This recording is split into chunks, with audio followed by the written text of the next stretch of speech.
Eu fico impressionada com a facilidade que as pessoas têm de deturpar situações, de acusar as pessoas. Eu fico assim impactada, né? Todas as vezes que eu vejo assim como as pessoas conseguem transformar uma situação que era boa em algo ruim. Isso aconteceu com Jesus. Jesus, ele fazia o bem, Jesus pregava, Jesus ensinava, Jesus fazia coisas tremendas, mas mesmo assim, quando eles quiseram acusar, quando eles quiseram mentir, quando eles acharam testemunhas falsas e eles levaram Jesus diante de Pilatos. Vamos ler aqui comigo, Lucas capítulo 23, diz assim, ó, e levantando-se toda a multidão deles, o levaram a Pilatos. E começaram a acusá-lo, dizendo, havemos achado este pervertendo a nossa nação, proibindo dar o tributo a César, dizendo que ele mesmo é Cristo, o rei. E Pilatos perguntou-lhe, dizendo, tu és o rei dos judeus? E ele respondendo, disse-lhe, tu o dizes. E disse Pilatos aos principais sacerdotes e à multidão, não acho culpa alguma neste homem. Mas eles insistiam cada vez mais, dizendo, alvoroça o povo, ensinando por toda a Judéia, começando desde a Galiléia até aqui. Irmãos, Jesus, quem era Jesus? O rei da glória, ele só fazia o bem. Ele veio para salvar aquelas pessoas, ele veio para ensinar, ele veio, apresentar ali a verdade do reino de Deus, do reino dos céus. E o que ele fazia era curar, o que ele fazia era libertar, era tirar da opressão, era arrancar o medo, era, sarar as feridas. O que ele fazia era ensinar as verdades eternas. O que ele fazia era mostrar o que era bom, mostrar o que levaria eles a uma salvação, a encontrar verdadeiramente com Deus, que eles tanto queriam.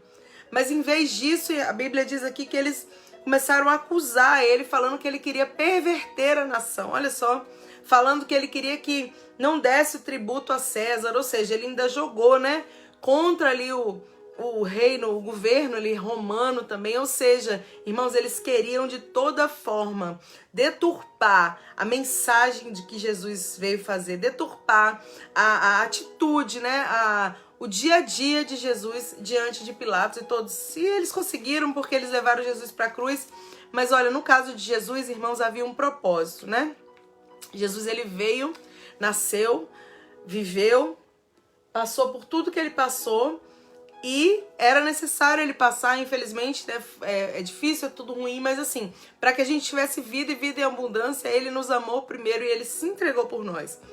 Mas, por isso ele passou por aquilo. Se ele quisesse, ele podia ter parado tudo aquilo, porque ele sendo homem, mas sendo Deus, ele podia parar, mas havia um propósito e ele foi até o fim. A Bíblia diz que ele foi até o fim naquilo que foi proposto, naquilo que ele veio fazer. Então ele foi, ele tinha que ir até a cruz realmente, morrer, ressuscitar, mas ele não ficou lá. Ele está, à destra de Deus ali, agora sendo nosso advogado, nosso intercessor. Louvado seja Deus. Um dia ele vai voltar para nos buscar. Mas hoje eu quero me ater, irmãos, a como é terrível, como é difícil, Às vezes você está fazendo bem, você está praticando o que é bom e aí vem... as pessoas, elas têm o poder, muitas vezes, de persuasão, que elas conseguem convencer outras pessoas contra aquela atitude boa que muitas vezes você está tomando, ou aquela circunstância que está acontecendo. E eu quero dizer, olha, confia em Deus e faz o melhor, faz o que é certo, faz o que é correto. Sempre vão existir pessoas como existiram aqui, Porque da mesma forma que existiam os discípulos, os seguidores, os que queriam as curas, o milagre, os doentes, os enfermos, todos que seguiam Jesus, da mesma forma tinham os acusadores, tinham os falsos testemunhas, tinham os invejosos, tinham essas pessoas más. Então é assim, irmãos, foi assim com Jesus e sempre será assim conosco. Sempre vai existir pessoas ruins, miseráveis, perversas, que fazem de tudo para prejudicar a sua vida, que fazem de tudo para te levar para uma... Vamos usar o termo daqui, uma crucificação, A você ser crucificado, a sua imagem ser manchada. Mas por isso que eu disse, faça o que é certo, pratique o bem, agrade a Deus, busque fazer o que é correto diante da palavra de Deus, diante do Senhor, e deixa essas pessoas com Deus. Irmãos, no final das contas, o Senhor, ele mostrará a diferença daquele que serve e o que não serve, né? Então a palavra diz que Pilatos olhou para Jesus e ele falou: não vejo culpa nele. Ou seja, o próprio Pilatos, para quem aqueles homens levaram Jesus, ele olhou e falou: olha, eu não vejo culpa, eu não vejo, essa acusação não procede, não tem condição dele ser ruim ou dele ter feito algum mal para nossa nação, em outras palavras, tá entendendo? Porque, irmãos, as pessoas conseguem ver o que você tem e o que você não tem, no sentido, né, ali do seu caráter, da sua personalidade, elas conseguem enxergar, é nítido.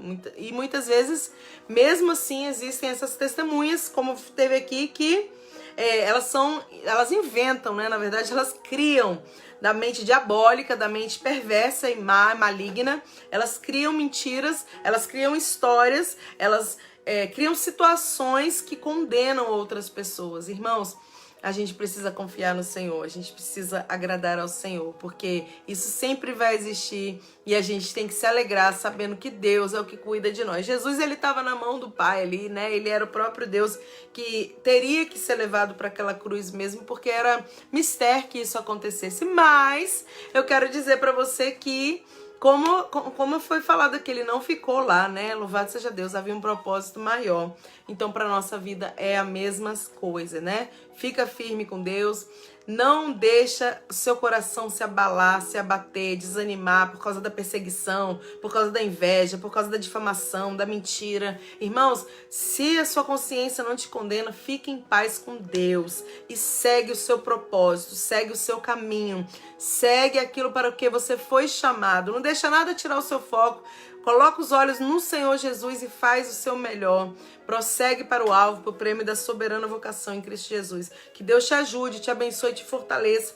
Cure a sua alma, você que está ferido, você que está desanimado com palavras que você ouviu, com acusações que você foi colocado, proposto, né? Que você seja curado nessa noite, em nome de Jesus, que você seja sarado. Que o Senhor te guarde, te livre, te fortifica nessa graça, em nome de Jesus. Deus abençoe você, sua casa, sua família. Amanhã eu venho aqui para mais uma mensagem, para mais uma meditação na palavra bíblica, na palavra que edifica, que fortalece, que cura a nossa alma, em nome de Jesus.